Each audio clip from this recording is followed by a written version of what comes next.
Hey everyone, it's Friday, October 24th. I'm Vineet Brach here in the CBC Vancouver newsroom, and let's get to your top stories today. We're going to start with the latest trade war tensions. So U.S. President Donald Trump says that he is terminating all trade war negotiations with Canada. And this comes after an Ontario anti-tariff ad that was broadcasted to American audiences. Now, Trump announced this last night, saying that he feels the ad is fraudulent and that it's fake. The ad uses a radio address from 1987 in which the late former U.S. President Ronald Reagan is discussing tariffs. And take a listen to just some of it here. High tariffs inevitably lead to retaliation by foreign countries and the triggering of fierce trade wars. Then the worst happens. Markets shrink and collapse, businesses and industries shut down, and millions of people lose their jobs.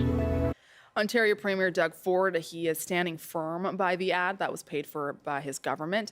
Prime Minister Mark Carney said Canada has been having constructive negotiations with America and stands ready to pick up on discussions when Americans are ready. A BC Supreme Court judge has found a 66-year-old man not criminally responsible for an attack at the Light Up Chinatown Festival in Vancouver 2 years ago. So Blair Donnelly was charged with aggravated assault after stabbing 3 people while he was on an unescorted leave from a forensic psychiatric hospital. The Crown prosecutor argued that Donnelly was well enough to know what he was doing, even though he has been diagnosed with schizophrenia. Now, Donnelly had previously been found not criminally responsible for stabbing his daughter to death in 2006 and for a 2017 attack on another psychiatric patient. Now, the judge has ordered Donnelly to remain at BC Forensic Psychiatric Hospital. We've had some strong winds and lots of rain recently, and BC Hydro is working to restore power across the province today. More than 3,000 hydro customers didn't have power in the central interior. Some didn't have power overnight. There are other outages, including on Cortes Island and north of Vancouver Island, where there was also a mudslide. Now, Environment Canada says statements are up for Metro Vancouver and Greater Victoria, with moderate rain and strong winds expected to bring some localized flooding. So watch out for some water pooling there. Game 1 of the World Series is in just a few hours. So we got the Toronto Blue Jays that will host the LA Dodgers as they try to win their first fall classic since 1993. The Dodgers, they're considered pretty heavy favorites, but the Jays will get home field advantage today. A mega fan of each team joined the early edition this morning to share their excitement.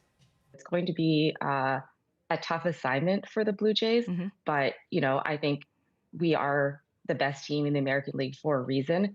And I think that if we play the game right, the way that we know how to play, we can neutralize Ohtani and the rest of the lineup. And I really think we've got 2 of the best teams in baseball over the last decade are going to face off. I think it's going to be a great World Series. Yankees-Dodgers was cool last year. But this Blue Jays team is a dangerous team. They can hit, they can field. This one's going to come down to pitching, as it should. It's baseball. So the excitement, the rivalry is building, and Game 1 of the World Series is going to be tonight at 5 p.m. Pacific time. And that's what we have for you so far. I'm Vineet Brach. BC Today is coming up next. Stay with us.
Good afternoon. Thank you for joining us.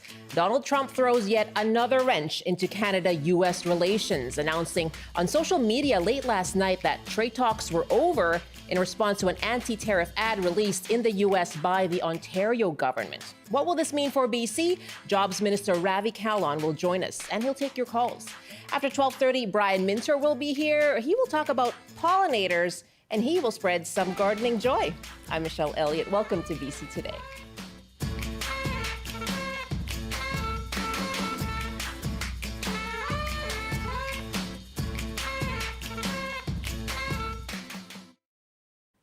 In yet another setback in the Canada-U.S. trade war, U.S. President Donald Trump says he is terminating all negotiations with Canada over an anti-tariff advertisement that was broadcast to American audiences.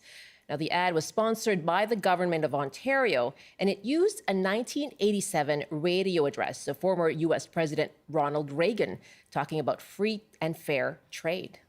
High tariffs inevitably lead to retaliation by foreign countries and the triggering of fierce trade wars. Then the worst happens. Markets shrink and collapse, businesses and industries shut down, and millions of people lose their jobs.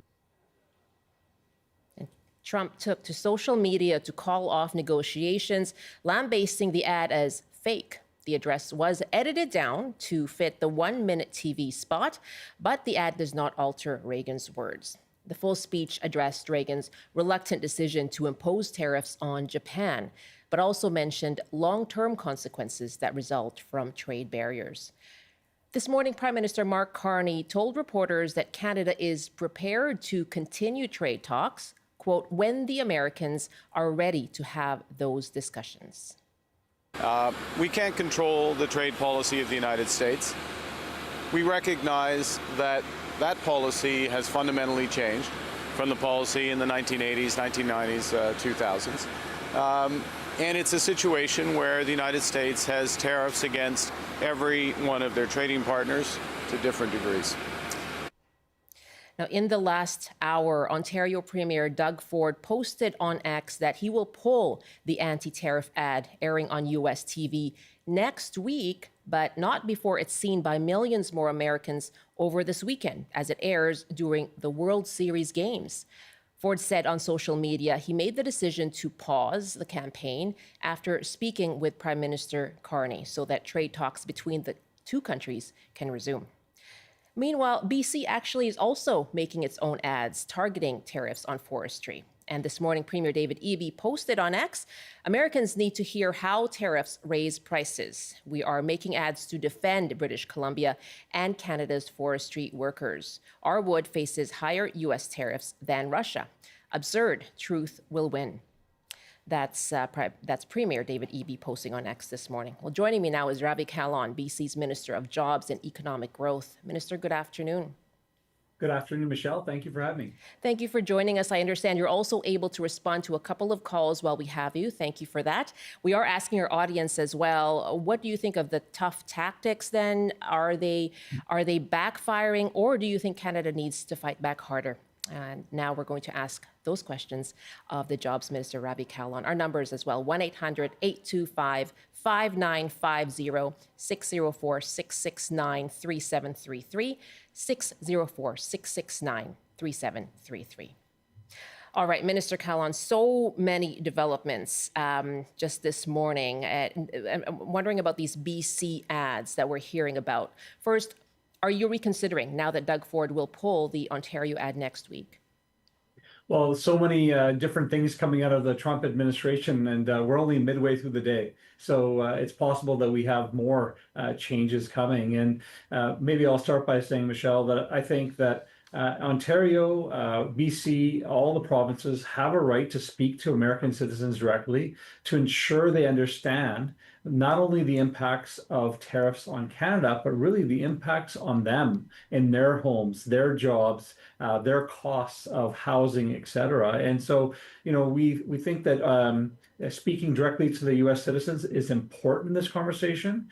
And if President Trump wants to stop conversations, stop trade talks, that is on him. It's easy for him to say it's because of this ad, but reality is we've seen this on and off switch from the U.S. administration for almost 9 months now, and it's disappointing. But we're going to continue to push. Ontario's pushing, and we have to. It's the only way we're going to be able to get some traction on important issues that impact families in British Columbia. So does that mean by pushing, you will continue with the ads?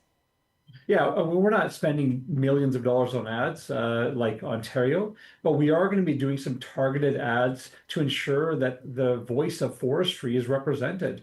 Right now, forestry is not at the table when it comes to discussions and negotiations the way we want it to be. We're seeing massive impacts in communities throughout British Columbia.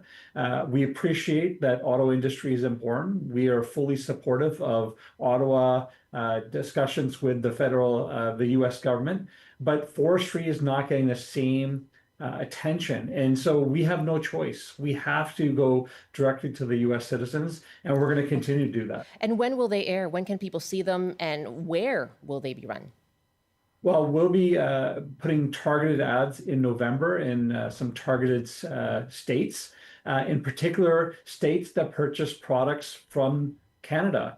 We know because the home building community in the US have made it clear that if costs go up, if tariffs go up, or if mills shut down, that's going to impact the cost of new homes being constructed in the US. So we have to do our part to make sure that Americans understand that that's going to have real serious impacts. And not only that, Michelle, I don't think most people in the US understand that if you put tariffs on Canada, and really in particularly BC is one of the largest suppliers of forest products to the US, then what's going to happen is you're going to be buying it from Russia. And right now, BC has more tariffs on our products than Russia. Okay. And I think it's important for American citizens to know that. Let me ask you then about this tactic. There are real impacts, as you said, on Americans. There are real impacts on British Columbians. We just heard from Sinclair Group Forest Products yesterday saying it is scaling back production 40%. That means that 350 sawmill workers will have their hours reduced 40%. So as you push for these ads, as there's the tough talk coming from premiers, I wonder how those affected workers, how amused they would be by hearing and seeing missives on X. Well, I'll tell you that I had the difficult situation of the child of my dad losing a job at the mill, and I know the impacts on those families. And I can tell you that talking to forest workers, they want us to fight to make sure that the Americans understand, that Ottawa understands that our industry is important. Yes, the transition supports are great. We want to support people if they lose their jobs. But what we want more than that is those jobs to remain. And but that has put at risk negotiations. There is no negotiations happening around forestry. The discussion on forestry is not even moving forward. Right, and you can't add them because they're off. Michelle, we've been having this discussion with the U.S. government for 9 months, and it's been very difficult to get on the radar forestry conversation at all. And to suggest that an ad, which by the way is factually correct, from Ontario, is the reason why the U.S. doesn't want to talk about removing tariffs and duties on forestry is false, because we've been fighting this fight for 9 years. And so again, we are left to the situation where we have to find ways to communicate directly with the U.S. citizens.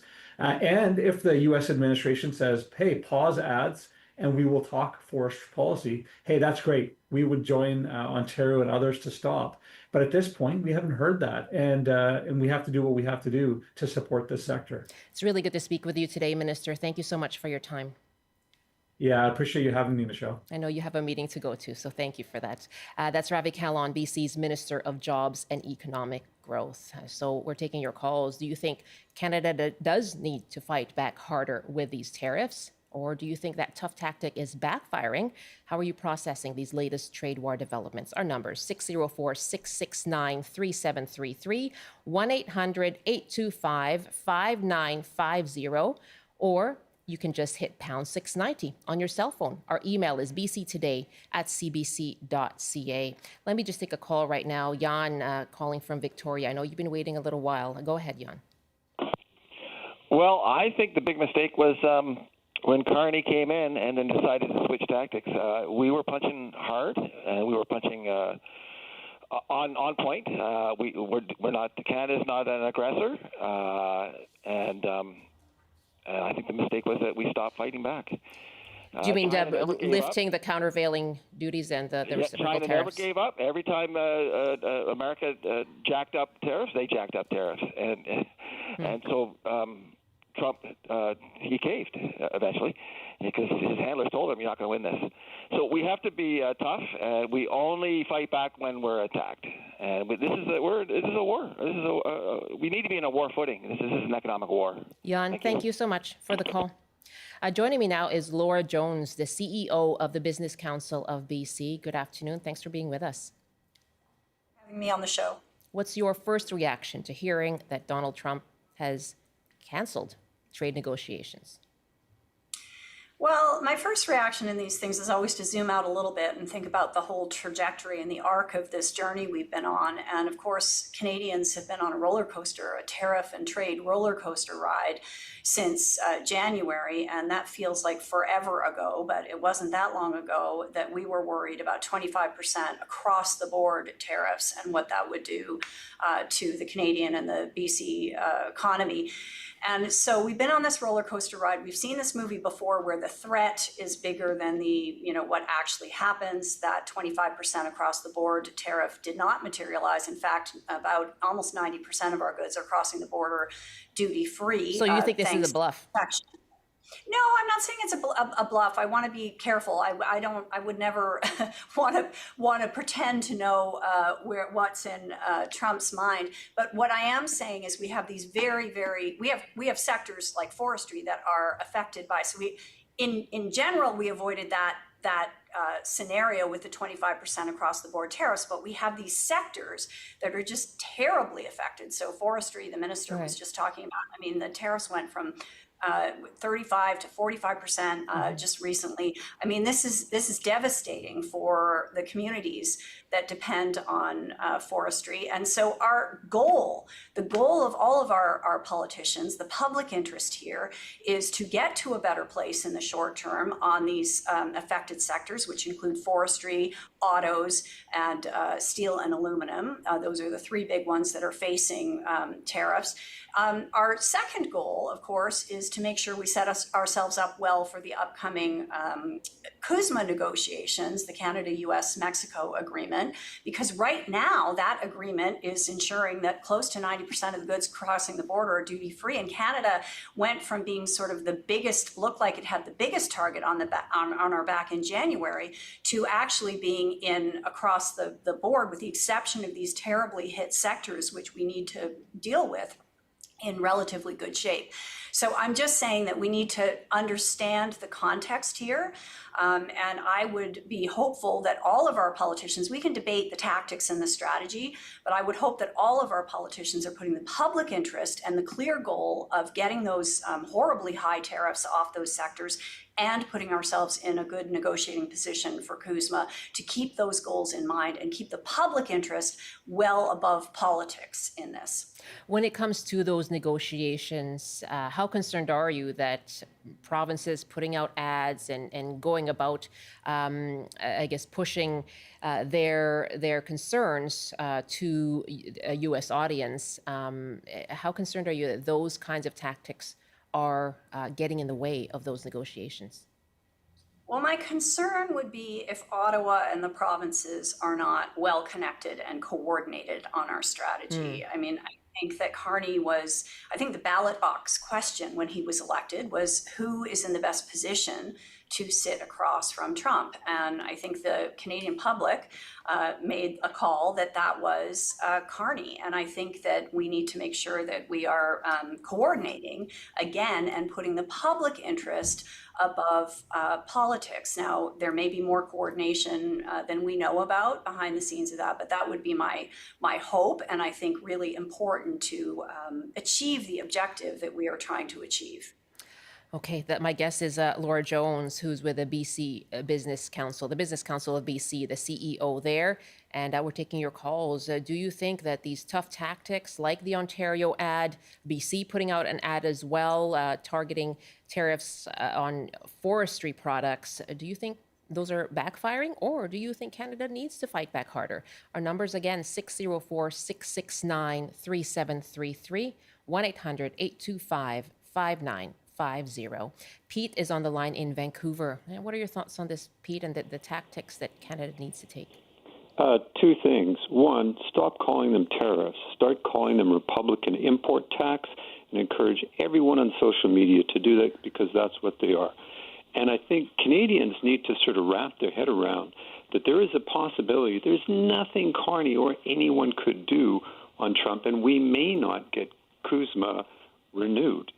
So we need to start planning for that. Obviously, keep negotiating, do your best job, but he's an unstable troll king that got trolled by Doug Ford, by facts, and, he melted down like a special snowflake. So he's so emotionally histrionic, God knows what he's going to do. So we should really start putting more effort, both provincial, federal governments, and citizens, like what might our economy do when we're going to have 10, 15, whatever percent tariffs on everything.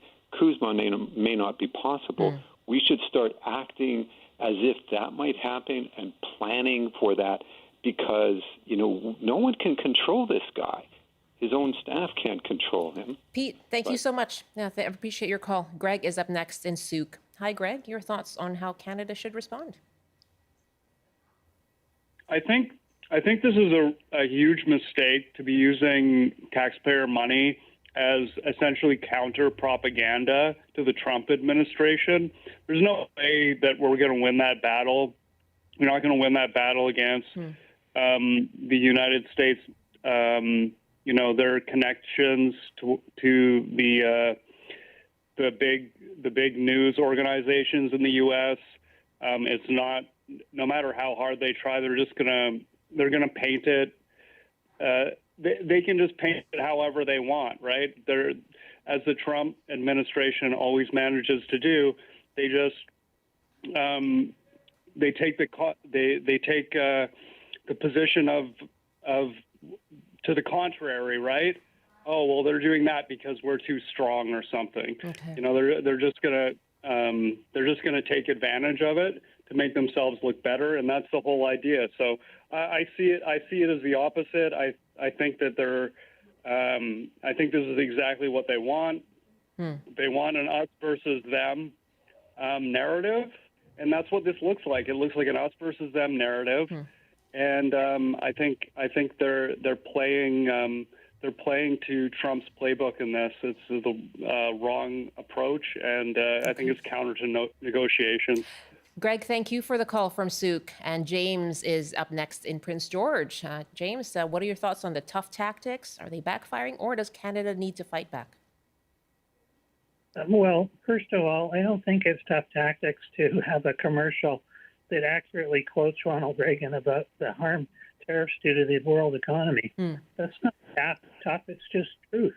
And the whole problem with dealing with Trump is that he doesn't tell the truth. He calls this accurate ad fake news and so forth.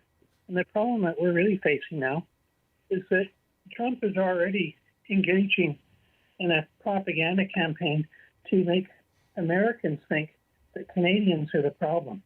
We already heard the ambassador call us nasty Canadians. And if you go on social media, you'll see that Americans, or people claiming to be Americans now, go on the pro-Canada Facebook pages and stuff to say how, we're the aggressors here when we're not. We're the victims of James, thank you so much. Yeah, thank you for that. I'm just going to jump in, pardon me, and go back to Laura Jones here.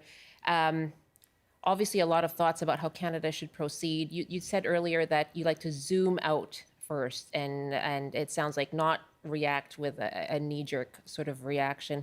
What are industries in BC? How are they processing this news today, do you think? Well, I think it depends on what industry you're in, and obviously there's some, the forest industry is on the front line and have been for some time with respect to the problematic tariffs and taxes, and I think so. Anyone in the affected sectors, autos, steel, and aluminum, are obviously very worried about this and leaning in to see what the tactics are. I mean, I don't envy our prime minister, because it is a tough, he's got a tough job, as you can hear from the callers. People have different visions of the tactics. But one thing we do know about Trump is he's very sensitive, and I think that Carney's approach of being calm and measured seems to be having, seems to be somewhat effective. And we're going to be on this roller coaster for a while. I think that much is clear. I really like what your first caller said, though, about calling it an import tax, because that is true. Sometimes tariffs seem a little arcane. It is an import tax. I think was he the caller who said Republican import tax? Was that the call? Well, yeah, I'm not sure I would politicize it, but I mean, yeah, it is and the other caller who said Reagan is right. It is true. Economists agree. Tariffs are terribly destructive, as are counter tariffs. So we're going to have to be measured and calm in how we respond to all of this. You had another caller who mentioned diversifying our trade. I think that's high on all our political leaders' priority list, but we have to be very realistic too, that even in BC, where we're the most diversified, 54% of our exports still go into the US market, and for Canada as a whole, it's 75%. So that's going to take some time to move away from that. And also there's the geographic reality that there's a reason that trade looks the way it does. So I think we have to be realistic, and I think we have to not be complacent about the CUSMA negotiations coming up. Because we do have right now quite a good trade deal overall with the U.S., with about 90% of our goods going negotiations up. Let me just jump in here and note that our TV audience will be going into a break. We will see you back here in 2 minutes from now. My guest is Laura Jones, the CEO of the Business Council of B.C. Sorry to jump in there, Laura. I just was up against the clock there. I want to get this call to you because it is a question for you. Dan in Fort St. John, go ahead. Hi. Yes, go ahead. You had a question for Laura? Yes, I'm just going to lay out, I'm not an international trade expert, and I think I know how tariffs work. But let's say a mill in B.C. sends out $100,000 in lumber to somebody to a customer in the United States. They pay the 45% tariff and forward that to the American government, correct? That's right. Okay, so and then those bills get passed on to the American consumer, which is one of the things that is, I think Americans have still been a little bit insulated from the impacts of some of these tariffs, and certainly from Canadian ones, because as I said, again, a big chunk of our goods, close to 90%, are still going in duty free. And Dan, you had a question about what that would mean then. That's a real quick point, though. Why don't we send that $100,000 load of lumber to that American customer? Because we have a natural currency barrier of almost 40%. Why don't we send it to the United States for $70,000? So the customer will only pay tariff on $70,000, which basically equates to almost $100,000 without tariffs, and go that way. Or would the U.S. see that as unfair pricing and dumping? Dan, thank you for the question. It's a good question, and you answered your good question. Like they have ways of, they do look carefully at the pricing. Laura Jones, thank you so much for your time. Really appreciate it. Thank you. Laura Jones, CEO of the Business Council of BC. I'm going to go to another call in just a moment here, but again, BC Today at cbc.ca.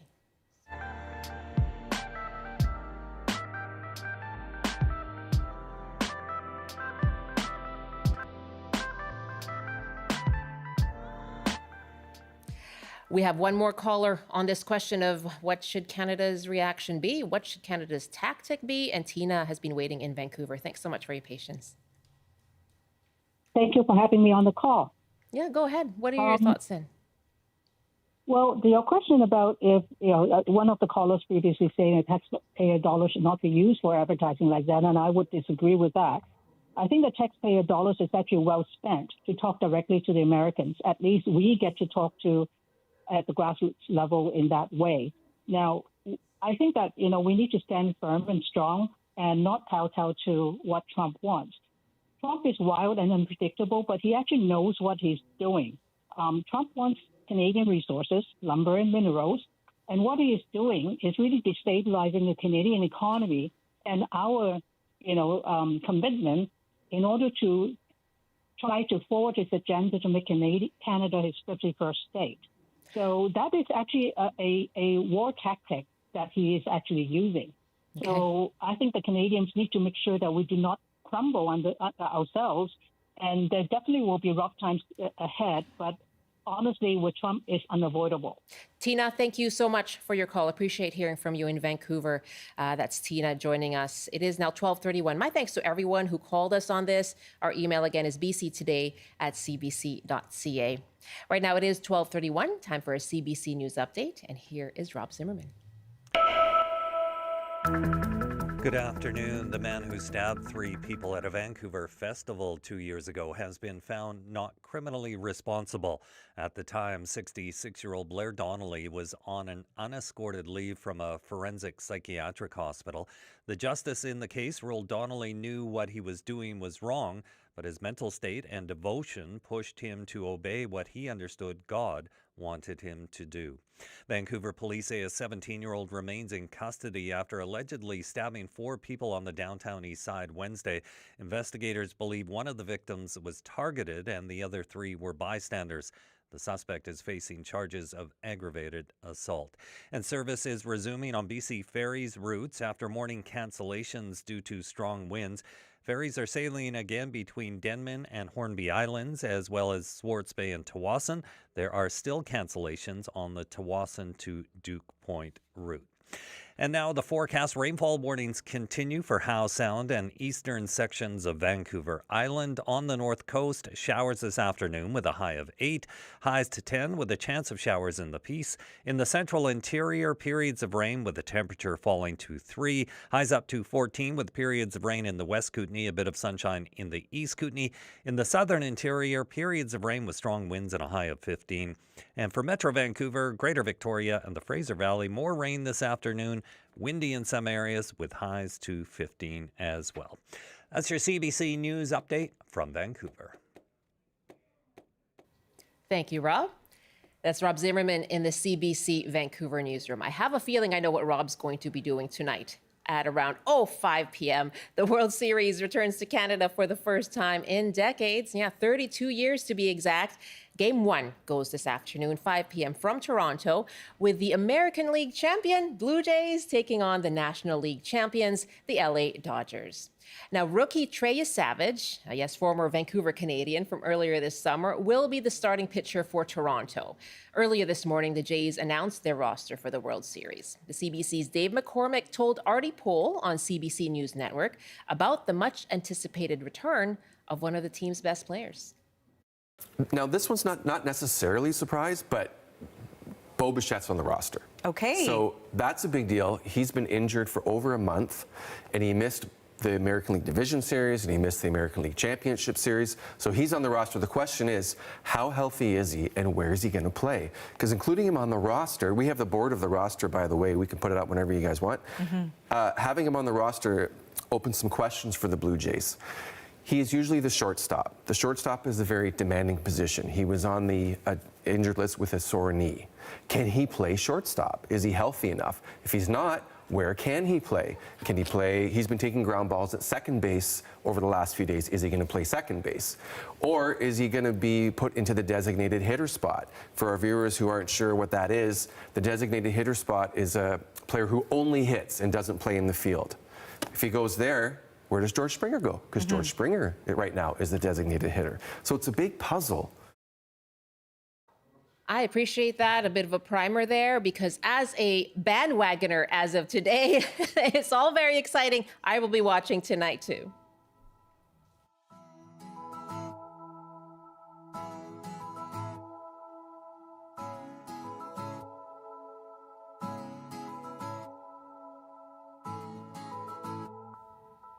12:35 now. You're with BC Today. It is Friday, and Brian Minter is here with his gardening advice and, of course, to take your questions.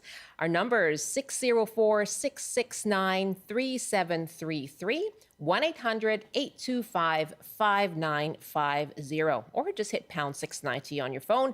Our email is bctoday@cbc.ca. And Brian joins me now from Country Garden Limited in Chilliwack. Hello. Well, hi. Not the best day for gardening right now, Michelle. Yeah, a little wet, a little wet.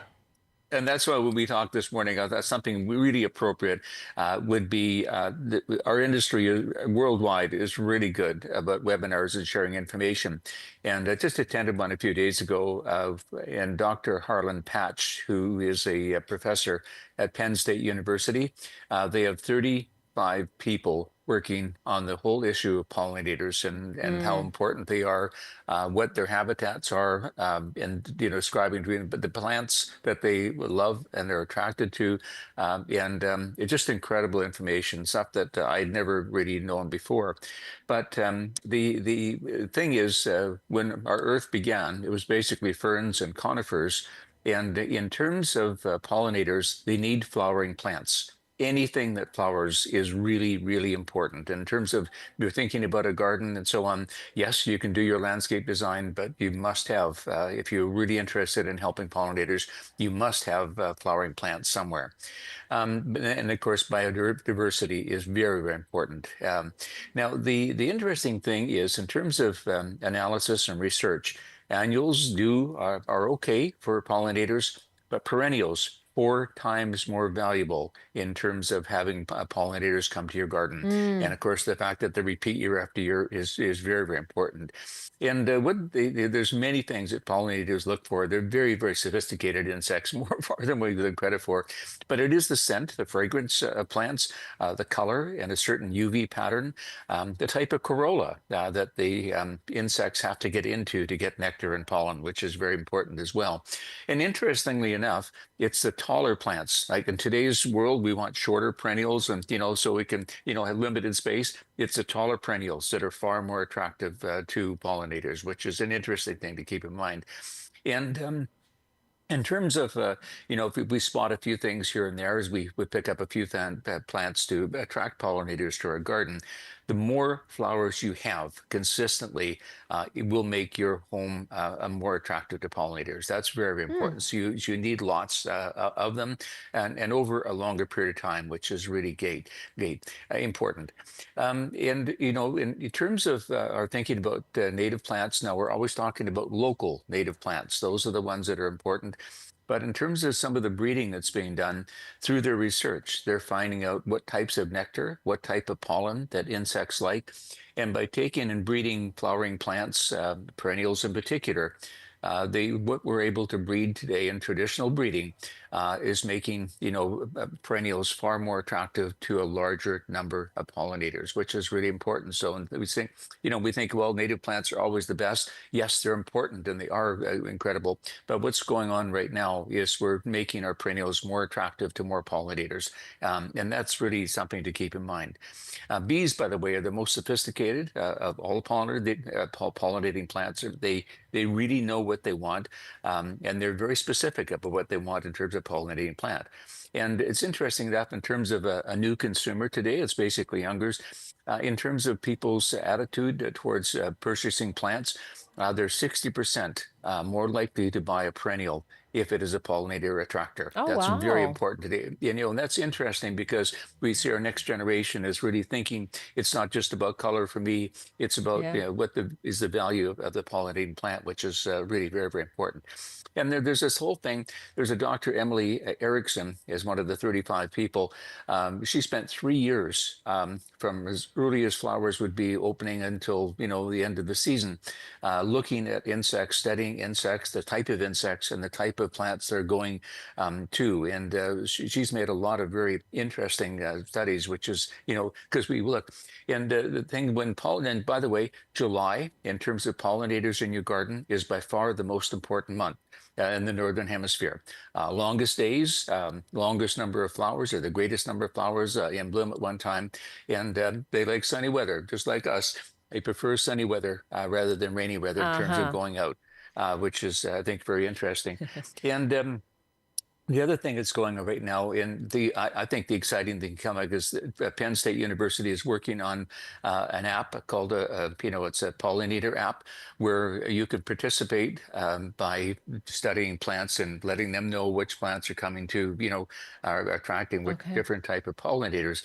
But you'll also be able with this app to identify the insect and the pollinator, which is going to help so many people as we go forward because we're interested in that type of thing. Yeah, we sure just a are. couple of and just a couple of things which are very important.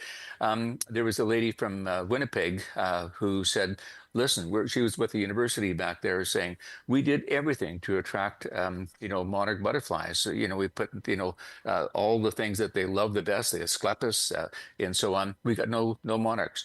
And the interesting thing about pollinators is they go based on the year before. In other words, if they didn't have a successful year, the weather was bad or whatever, they'll change their habits and go to different areas. So the doctor was saying, yep, it's just one of those things. You didn't do anything wrong. It's just the way things are, which is to me very, very important. And in Europe, apparently, pollinators are, because the Europeans are so sophisticated in terms of their cities, greening the cities and so on, you'll find more pollinators in city and surrounding areas than you will in the countryside. They've really sophisticated what they're planting, and that's something we should aim for in terms of being able to do that. But it's that European diversity in the cities, which is really great. There's so much more to come on this whole issue, but and of course, the corridors, pollinating corridors in urban areas where, they can gather and move from area to area, which is very important. But the whole issue of getting better research and better understanding, and some of the perennials like echinaceas, which we think, hey, this is really important, not so much. Agastaches, far more valuable to a larger number of pollinators and so on. So just science-based information on pollinators makes me excited about, changing our garden in terms of the types of things that are important. But it's really fascinating. It's such an important thing to the world. And I just thought I'd share that because I thought it was something to start our CBC rainy day off on. That's right. And here's what you can do, and giving us hope as well. I love it, Brian. Thank you. I was going to work in a line somehow about the Blue Jays. Are they pollinators? But anywho, Brian Minter is with me, our gardening columnist here, taking your questions as well. So you can give us a call, 604-669-3733, 1-800-825-5950. Aaron is calling from Mission. Hi, Aaron. Good afternoon. What's your question for Brian Minter? Hi. Thank you for your sessions, Brian. They're wonderful. Thank you. In our garden, what's most concerning us is what to do with our thornless blackberries and thornless raspberries. We have them throughout the garden in various places. And by the way, we're so filled with pollinators because during the pandemic, I put up about 25 raised beds, and they have everything you can think of in them. And so the bees, the mason bees, it's wonderful. But okay, the thornless blackberries, they get really long. Some of them are like, 20, 25 feet long. They've done very well this year. We had a lot of berries, raspberries as well. We're still getting the occasional raspberry off them, but I'm unsure about what to do in terms of pruning. I know generally you wait till midwinter to cut them down a little bit, but I'm not sure. Yeah, Aaron, all very good questions, and thank you for all you're doing. Aaron, number one, do you know if you have ever-bearing raspberries or main season raspberries? Which ones do you have? They're ever-bearing. They're ever-bearing. Ever-bearing? Great. Yeah. Then this is really easy for you because once the berries are pretty much finished, and I think with the weather and the temperatures right now, we are pretty much done. All you have to do to get a good crop next year is cut your ever-bearing raspberries to the ground. And that's it. You're done. No special pruning like you would the main season, where you bring up this year's growth, and that'll be next year's production areas. But the ever-bearing ones, right to the ground. On your blackberries and many other fruits as well.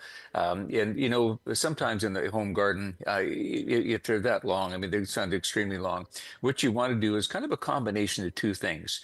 You want to save your thickest, nicest branches that came out of the ground this year, but also save a few of the canes that are very productive from last year. And how many stems out of the ground? Oh gosh, I'd say, 4 or 5 or 6 would be absolutely ideal. Get rid of everything else, the old ones that are woody and not looking as good, but save your nice, healthy ones. And of course, a few of the ones from last year. So prune them back to, where you're comfortable. I would say 4 to 6 feet would be absolutely ideal. You need some way to maintain them between, a wire frame or whatever you're doing. But that's what I have would do. And I would, a great system. During the summer, we need shade. We're elderly, and I put these canopies. I've been buying them for years. But after a couple of seasons, the solar radiation destroys the material, and I'm left with the frames.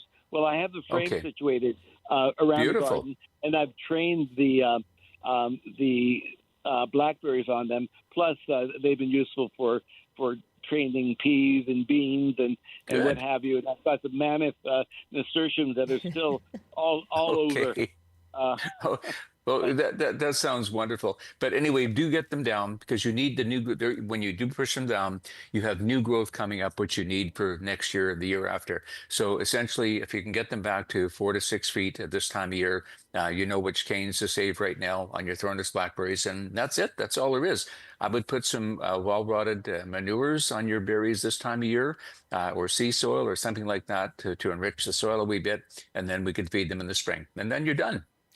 Love the enthusiasm, Aaron. Thank you. Tracy is Tracy calling us now from Penticton. You have a question about a trumpet vine, Tracy? Hi, yes. Can you hear me? Sure can. Go ahead. So I have a trumpet vine that has gone like Little Shop of Horrors and is taking over my entire yard. Yeah. And I'm wondering how I can get rid of it. I love it. It's beautiful. I love the hummingbirds, but I've been battling it for a few years now, and it's starting to affect my fencing and that sort of thing. So I'm wondering what the most effective way to get rid of it would be. Yeah, Tracy, really good question, because a lot of the older varieties of the trumpet vine campus essentially can be quite invasive. So I would hope you'd save a little bit for those hummingbirds in the summer, but what you have to do when the leaves are off, and that'll be a little while yet, but when the leaves are off, basically you could dig the whole plant up. You get a good root ball as best you can around the plant. And now, of course, with the trumpet vine, you're going to find the roots kind of going everywhere. But essentially, if you want to just simply get rid of it, go around, get the immediate, the mother plant taken out, and then you'll have to search and see where the other roots are if you want to get rid of it completely. But in terms of containing them and not getting them so wild, what a lot of folks who have them do is just simply, when the leaves are off, dig a trench around as if you're going to dig it and then to fill it back in. It's called root pruning.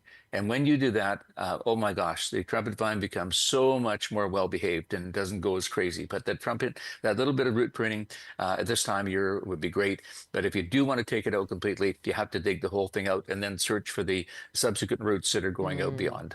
Yeah, Tracy, thank you very much. I love the Little Shop of Horrors good call. reference. Okay. Maybe wait until after Halloween. Maybe that you can enjoy that for now, just another week or so. Let's go to Joe in Vancouver. Your question for Brian Minter. Go ahead. Hi there. I live in downtown Vancouver, and I've planted a purple-leafed banana plant on the boulevard at high traffic with Princeton, and I'm wondering, it's grown huge, but it's starting to look wilted, and I'm wondering what I can do to save it over the winter. Yeah, Joe, I'm so glad you told me that. You're not going to like the answer. The red leaf is an insect. Morelli is the name of that particular plant. Unlike the green one, which is usually the Musa basjou from the northern lands of Japan, that is hardy in Vancouver, but the red one is not. It's a tropical. So if you do want to save it, Joe, take off the outside leaves where you can actually get at the plant. You will have to carefully dig it out and put it in a container with well-drained soil and move it inside. But that has to happen right away, Joe, because they are a tropical. They just don't like any cold at all. And we're, in this area where we're going to start getting that. But it's the red tropical. So if you want to save it, take off the outside leaves to make it manageable. Dig it carefully, put it in a pot, and bring it inside. Okay, a little bit more work there, but then you get to keep it. So that's great, Joe. Thank you for that. Jillian is next now at Port Alberni with a gardening question for Brian Minter. Hi, Jillian. Welcome. Hello. Your talk of pollinators really prompts this call. Where have all the swallowtail butterflies gone, and what can I do? What can I plant to encourage them to come back? Can I buy swallowtails somewhere and farm them, basically? I'm sure you possibly can. The folks who do have butterfly farms and so on, it's a big business of selling butterflies in other parts of the world. Like it really is, and quite legitimate in terms of doing that. But the swallowtails, and you're right, we have them around our place quite a bit in the summertime. And Jillian, I've noticed there were fewer this year as well. But one of their favorites are buddleias, or the butterfly bush. In particular, I'm crazy, but I noticed the blue ones are the ones that attract them the best. There's a variety called Pugster, and Pugster Blue seems to be the one that attracts them the most. But we did see a few this year, not as many. But you're right, planting plants that they love, and still, I know it's a monarch thing, but the showy milkweed is certainly one. The Asclepias, all those varieties do attract butterflies. But if you want one plant where I've seen them go on a regular basis is the buddleias. And the nice thing is once they start flowering, they flower probably mid-late June, right through until almost October, end of October. That would be my number one plant. And a great question, Jillian. And I think just doing a little research in terms of where they have butterfly places, getting information in terms of where you can actually buy them, and we check with Department of Agriculture to make sure they can be shipped into Canada. But they're quite available. Okay, thank you for that great question. And in fact, we have another question. Let's just go up to an email here. Oh, yes, up to Campbell River. And similar here, Jana is asking, what plants would you recommend to attract and support hummingbirds and other pollinators during the winter and early spring? Any in particular that are native for the Campbell River area? Yeah, Jan, that's a brilliant question.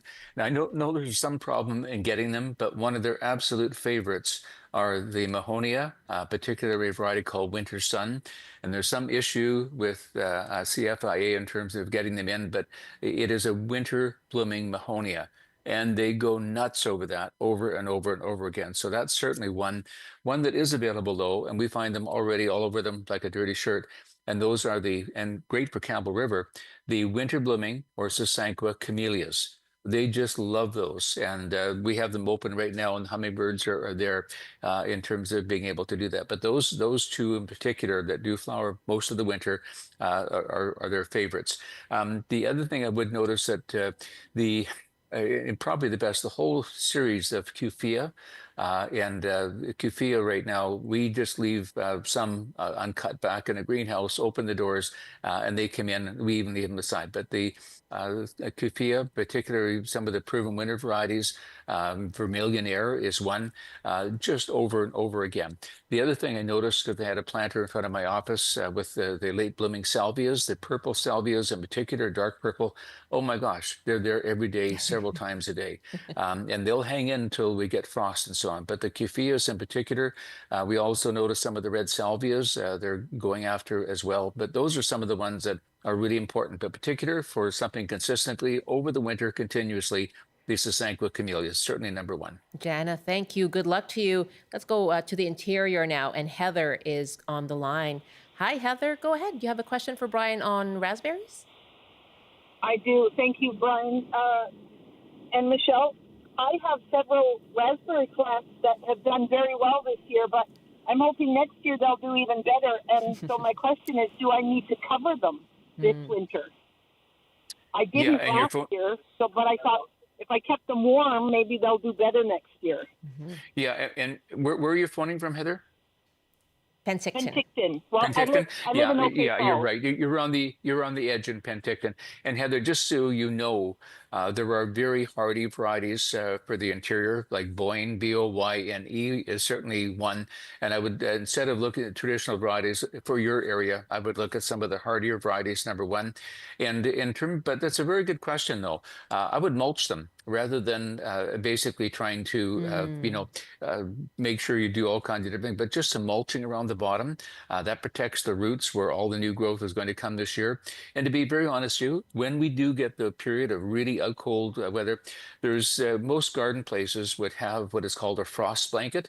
And that frost blanket, it makes it, again, depending on the variety, we use Insulate for plants. And it makes a 10 degrees Celsius difference. And if you can just do a wraparound only when you get cold weather, in the meantime, mulching the bottom, that would be everything you could possibly do. And it would make such a difference. Absolutely, Heather. There you go. There is something you can do different for next year. Heather, thank you for the question. Rick sent us an email from West Kelowna writing, wondering if grass should be left long or cut short going into winter. Very timely. Brilliant question. And there's so many confusing answers. And remember, in gardening, there's more than one right answer. There's no definitive. No, there's a anything. Brian Minter answer, and that's the right answer. I really met Dr. Roy Goss many years ago doing a television program in Seattle. A brilliant man, but he is a turf expert. And he is saying, and always has said, keep your grass short in the spring, keep your grass short in the summer, keep your grass short in the winter. And the reason is in the summertime when it's hot, grass transpires. It wastes moisture, but it transpires it in the air. You keep it short, there's less transpiration, and your lawn will stay greener, you're needing less water. So that's something very, very important.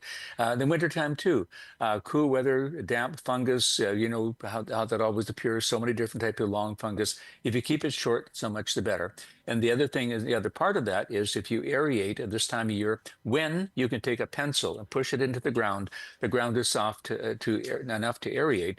And so if you aerate and put a quarter inch of wash sand over your lawn, that filters down, help the roots, and makes such a difference in the world. But great question, Rick. I really appreciate that. Short is the answer. There you go. That's it. That is the be all and end all. I think that's the final word on that, Rick. Thank you very much. Cut it short. Rick in West Kelowna. Our email again, bctoday@cbc.ca. Brian, always such a pleasure. I learned so much about pollinators today. Thank you for that. Me too. Okay. Thank you, Michelle. To all the wonderful listeners, have a great weekend, and thank you. Absolutely. You too. Brian Minter, our gardening columnist. He joined us from Country Garden Limited in Chilliwack, and he will be back in 2 weeks. That is it for us today here on the show. My thanks to our team, Eric Pankratz, Carmen Gutierrez, Mel Carter, George Baker, Burke Johnson, Greg Kisser, Megan Zwick, Molly Etherington, Zamir Karim, and Ali Pitarge. I'm Michelle Elliott. Thanks for joining us.